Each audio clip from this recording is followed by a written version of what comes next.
The Holy Spirit is the third divine person of the Holy Trinity. He is known as the Sanctifier. He is the giver of life, as mentioned in the Nicene Creed. The Holy Spirit is God's power in action, His active force, as mentioned in the book of Luke.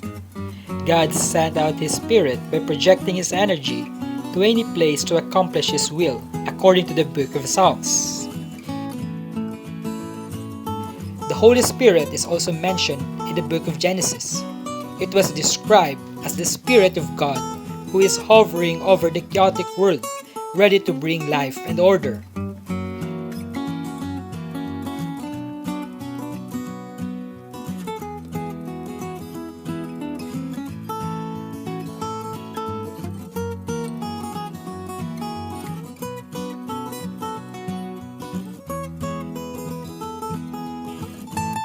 In the Bible, the Spirit is translated from the Hebrew word ruach, referring to God's active force, or the Holy Spirit.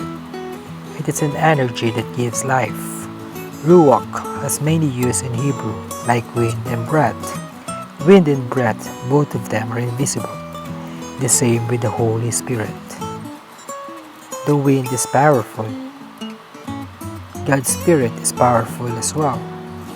When you breathe, there's vitality that comes into your body that gives you life. The Holy Spirit sustains all of life. That's Ruach. Wind and breath are symbols of the Holy Spirit too, like dove and fire.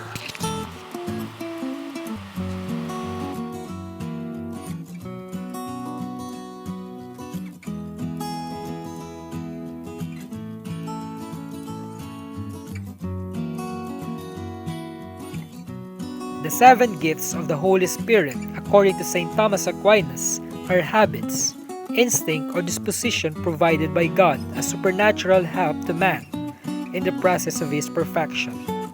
They enable man to transcend the limitation of human reason and human nature and participate in the very life of God, as Christ promised. St. Thomas insisted that the 7 gifts are necessary for man's salvation, which one cannot achieve on its own. They serve to perfect the 4 cardinal and moral virtues and the 3 theological virtues. The virtue of charity is the key that unlocks potential power of the 7 gifts. Through baptism, we will all filled with the Holy Spirit and they are strengthened in confirmation.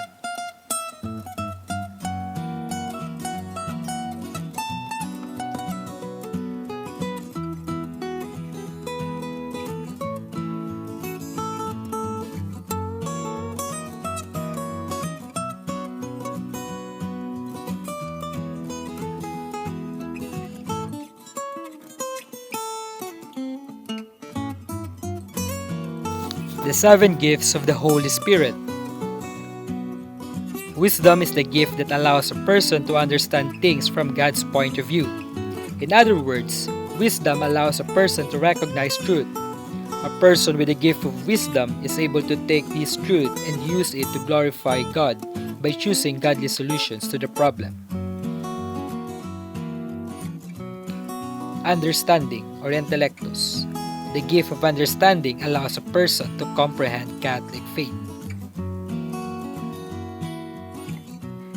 Counsel or consilium.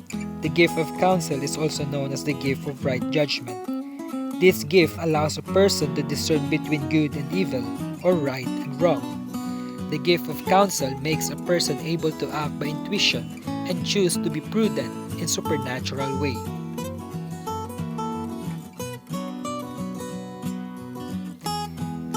Fortitude or fortitudo. The gift of fortitude is also known as the gift of courage. Through this gift, a person is no longer afraid to stand up for God and His truths.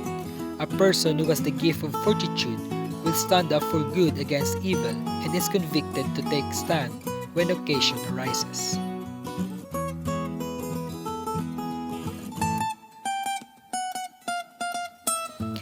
Knowledge or ciencia. The gift of knowledge allows a person to understand the meaning and the purpose God has for him and to live up this meaning.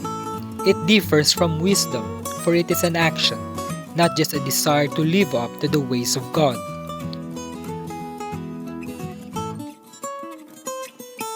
Piety is a desire to serve and worship God out of love, not just duty. A person with the gift of piety has a true love and real relationship with God.